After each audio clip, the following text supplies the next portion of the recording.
Bonjour à toutes et à tous. Bienvenue sur ma vie d'esprit. J'espère que ça va bien aujourd'hui. Et puis aujourd'hui, ici, c'est une belle journée ensoleillée.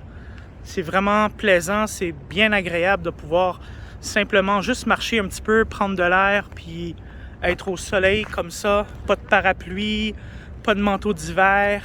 Ça fait du bien, hein? Mais ça encore, là, c'est propre à chacun. Il y a des personnes qui n'aiment pas l'été, qui n'aiment pas le soleil, qui n'aiment pas le printemps. Il y a des gens qui vont uniquement vivre de passion estivale, de ski, de planche à neige. Je pense que chaque personne...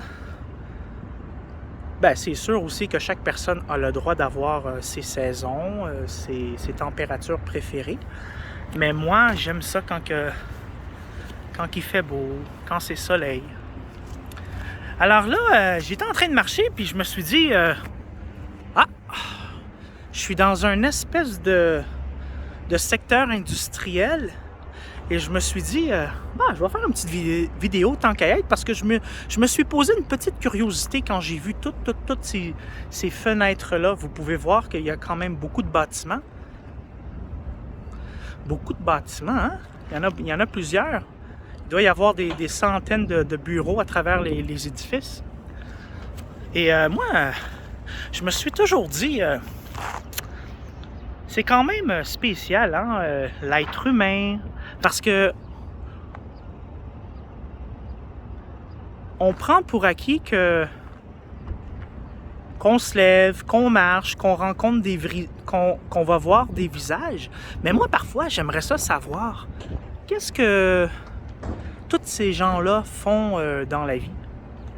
Hein? Et ça, c'est... je me dis, c'est intéressant. Peut-être qu'on ne sait pas. Peut-être qu'il y a des gens qui viennent d'un autre pays, qui sont en train de faire un stage de travail ou qui se sont tranquillement devenus Canadiens, qui vivent au Canada, puis que là, ils sont ici au Québec, puis ils commencent une deuxième vie tranquillement, une nouvelle vie dans une nouvelle ville, un nouveau pays. Parfois, hein, lorsqu'on regarde des édifices comme ça, il faut toujours prendre en considération qu'il y a des gens qui travaillent dans chaque cubicule. Moi, des fois, je me pose la question, on ne sait pas. Peut-être que je pourrais me faire des nouveaux amis là-dedans. Hein? Possiblement. Mais parfois, il faut trouver des occasions. Hein? Je ne peux pas aller faire ding-dong, j'aimerais ça me faire des amis avec vous. Mais la curiosité est là. On voit des édifices. Jamais je créerais que je serais capable de me faire au moins un ou deux amis. Même si je suis TSA, j'ai quand même un certain potentiel. Et ça, quand on est adulte TSA, moi, dans mon cas, à moi, j'ai pas beaucoup d'amis. Par le passé, j'avais beaucoup de connaissances. J'avais beaucoup d'amis aussi. Beaucoup d'amis. Mais le contexte de la vie a fait en sorte que il y en a beaucoup que j'ai perdu. La grande majorité du monde ne sont plus de mes amis. C'est des choses qui arrivent, mais je pense que chez les neurotypiques, généralement, on va être capable de plus garder le contact d'amitié tout au long de la vie. Tandis que pour moi, TSA, j'ai pratiquement pas d'amis. Et je trouve ça plate un petit peu. C'est plate. Parce que de nature, je suis pas quelqu'un qui aime être seul. J'aime ça être avec du monde, avec des gens. Là, je peux comprendre que c'est la COVID. Hein? La COVID, malheureusement, encore au Québec, les cas continuent à augmenter. C'est vraiment pas positif. Mais par contre, les vaccins se multiplient et il y a de plus en plus de gens de la population qui se font vacciner. Alors, je présume que ça va balancer. Hein? Espérons que tranquillement, quand l'été va arriver, la situation va s'améliorer. Alors, c'est ça. Moi, j'étais en train de marcher, puis j'ai voulu partager avec vous un petit peu c'était quoi que je pensais. Hein? Je pense que lorsqu'on est habitué de vivre dans la solitude, on a ce désir-là de vouloir rencontrer des gens. Puis parfois, les personnes TSA, comme moi, sont un peu naïves. Naïves dans le sens que parfois, j'ai tendance à rentrer en contact trop rapidement avec les gens. Alors, je parle des gens que je connais vraiment pas. Mais parfois, il faut faire attention aussi à qui qu'on rencontre. Lorsque je dis il faut faire attention, c'est pas nécessairement méchant, mais on connaît pas la personne devant nous. On aimerait ça se faire ami avec, mais on la connaît pas. Est-ce que c'est une mère ou un père de famille? Est-ce que c'est un professionnel dans le travail? Est-ce que c'est une personne qui est juste de passage dans la ville? C'est difficile parfois de se faire des nouveaux amis à l'âge adulte. Parfois, ça peut se faire au travail. Parfois, ça peut se faire tout simplement en marchant. Les regards vont se connecter. Et puis, on prend une chance. « Hey, salut! J'ai vu que nos regards se sont croisés. Voyez-vous comment que même moi aussi, j'ai des difficultés? » Tu sais, je vous donne un exemple. Admettons, il y a une fille qui marche, là. Et puis là, elle me fait un sourire. Peut-être que le sourire veut rien dire. Hein? Peut-être qu'il y a des filles, comme des gars, qui se sentent bien aujourd'hui et qui passent en ce moment une belle journée et que la fille va me faire un sourire. Mais parfois, le sourire, ça veut dire autre chose aussi. Et puis, pour une personne TSA, l'improvisation, parfois, ça peut se faire, mais pas nécessairement de la bonne manière. Puis parfois, on peut faire peur à l'autre personne. Alors, moi, en ce moment, là, on va dire, là, il y a une fille qui s'en vient marcher tranquillement vers moi. C'est sûr qu'en ce moment, dans ce contexte-ci, ça n'arrivera pas, là, à moins que je frappe le jackpot, là. Mais on va dire, il y a une fille, là. Là, elle me regarde. Oh! Là, parfois, généralement, je pense que c'est au gars à faire les premiers pas. Hein?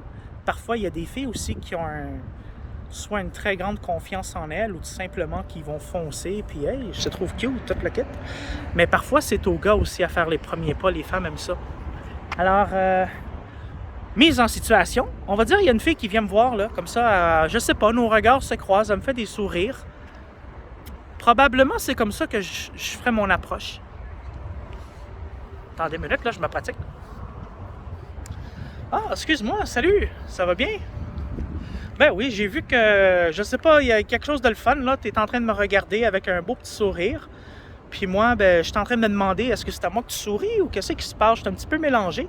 Fait que j'ai voulu simplement venir te parler. Puis en passant, ben moi, je me prénomme Jonathan. Ah, je me prénomme. Ça fait pas vraiment actualité. Voyez-vous, quand on est TSA, parfois on veut trop bien s'exprimer, puis ça veut pas nécessairement dire que ça va faire peur aux filles, mais c'est pas naturel. Je me prénomme. Je sais pas si dans la culture québécoise, les gars, quand ils vont parler aux filles, vont se dire « je me prénomme ». Je pense plus qu'ils vont dire « ben salut, moi c'est Jonathan » ou « je m'appelle Jonathan ». Mais pourquoi moi j'utilise « je me prénomme ». J'ai improvisé, c'est probablement ça que j'allais dire tout de suite en partant. Bon. On va dire que je fais un essai numéro 2. « Ah, salut! Ben oui, j'ai vu ton beau sourire. J'ai remarqué que nos regards se sont un petit peu croisés, mais je me demandais, c'est-tu à moi que tu souriais ou c'est à quelqu'un d'autre? Qu'est-ce qui se passe? » Ben, en tout cas, moi, ben c'est ça, il fait beau aujourd'hui, je suis en train de marcher. Bah, moi, c'est Jonathan, enchanté. Ouais, oui. Puis là, on va voir comment que la fille va répondre à notre body language, hein, notre mouvement corporel. Mais ça, c'est des choses que chez les personnes TSA, c'est difficile des fois à comprendre. Alors, ce que je vous ai démontré un petit peu en improvisant, c'est probablement ça que j'allais faire si, on va dire, je suis en train de marcher, puis oups, je m'aperçois qu'il y a un petit quelque chose. Mais il ne faut pas abandonner. Possiblement que la fille, elle est en relation. Possiblement que la fille, je ne suis pas de son goût. C'est correct, c'est pas grave, c'est pas grave. Des filles, là, comme des gars, il y en a partout, partout, les amis. Hein? Quand on est ASPI, quand on est TSA, parfois, ben, on se dit, est-ce qu'on va finir par rencontrer quelqu'un? Parfois, oui. Parfois, ça va marcher un certain laps de temps. Et après ça, pour X raisons, ça marche plus. C'est pas grave. Mais moi, je dis tout le temps, c'est une expérience de vie. Parce que les personnes TSA, parfois, notre expérience de vie, elle n'est pas nécessairement similaire au neurotypique. On a des expériences assez différentes les uns les autres. Puis, des fois, ben, quand on est en train de marcher, comme que je suis en train de marcher, peut-être inconsciemment, le fait de vivre quotidiennement plus ou moins ma solitude, ben, je me dis, Colin, ça serait le fun, là, tu sais. Peut-être qu'il y a du monde, là, qui pourrait m'accepter comme je suis, puis je pourrais me faire des liens d'amitié avec des filles, avec des gars. Je dis pas rencontrer ma blonde, je dis pas nécessairement rencontrer la femme qui va devenir ma partenaire de vie, mais juste des situations d'amitié. Hein? Avoir des amis, c'est le fun lorsqu'on est adulte. C'est le fun. Si vous êtes une personne TSA avec un tempérament assez solitaire et que vous vous sentez bien dans le solitaire, c'est correct. Hein? C'est correct. C'est correct. Mais il y a beaucoup de personnes TSA qui ont de la difficulté à vivre en solitude. Et plus qu'on prend de l'âge, plus qu'on vieillit, on approche la trentaine, on approche la quarantaine, la cinquantaine, puis parfois ça nous fait peur. Parce qu'on se dit, est-ce que je suis condamné à vivre le restant de ma vie seul? Est-ce que je suis condamné le restant de ma vie à ne pas avoir d'amis, à ne pas faire de nouvelles rencontres? Ce qui est agréable lorsqu'on a des amis, c'est que ces amis-là, parfois, vont nous présenter d'autres personnes. Et c'est comme ça que moi, dans le passé, j'avais beaucoup d'amis. J'ai rencontré un ami, il m'a dit « OK, on s'en va dans un house party ». Il m'a présenté à d'autres personnes. Voyez-vous, ça prend juste un ami qui, lui, va nous faire rencontrer plein de monde. Bien, généralement, pas nécessairement plein de monde, mais on peut rencontrer beaucoup de personnes lorsqu'on a déjà un petit réseau d'amis. Nos amis nous connaissent. Peut-être qu'ils ont quelqu'un à nous présenter. Ah, ben je connais un tel, je connais une telle. Je présume que ça fonctionne un petit peu comme ça. Mais parfois, il y a des gens qui vont, peut-être pour vouloir se créer de l'amitié, vont uniquement se baser sur les réseaux sociaux, les sites de rencontres, les agences de rencontres. Toutes les solutions peuvent être bonnes. Il n'y a pas de recette magique, il n'y a pas de recette miracle.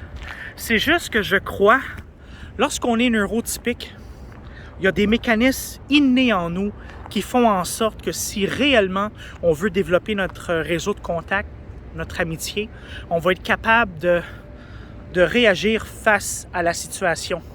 Tandis que quand tu es TSA, tu es conscient de ce qui se passe. Mais maudit, il y a des petites choses qui font en sorte qu'on n'est pas capable d'aller vers les autres naturellement. Et ça, à l'adolescence, ou peut-être quand tu as 20, 24 ans, c'est pas... moi, je me rappelle, quand j'avais 23, 24 ans, mes amis me disaient « C'est pas grave. » Tu sais, mais comment? Non. C'est quoi qu'ils me disaient? Ben, par rapport à mon permis de conduire, moi, j'ai pas de permis de conduire. Je me rappelle, dans le temps, là, 23, 24 ans, beaucoup de mes amis avaient déjà leur propre voiture. Fait que c'était le fun. Je me rappelle qu'on avait fait des séjours à Ottawa, à Québec. Il y a plein de beaux souvenirs que j'ai grâce à mes amis. Que parfois, avec leur voiture, ben, on pouvait aller hors de notre ville. Puis on allait rencontrer du nouveau monde. Puis c'était le fun. C'est des belles expériences de vie. C'est des beaux souvenirs qui vont rester en moi. Puis vous aussi, vous avez des beaux souvenirs parfois à partager, les personnes TSA. Parfois, c'est pas arrivé, mais ça va arriver un jour ou l'autre. Ah, ben c'est ça.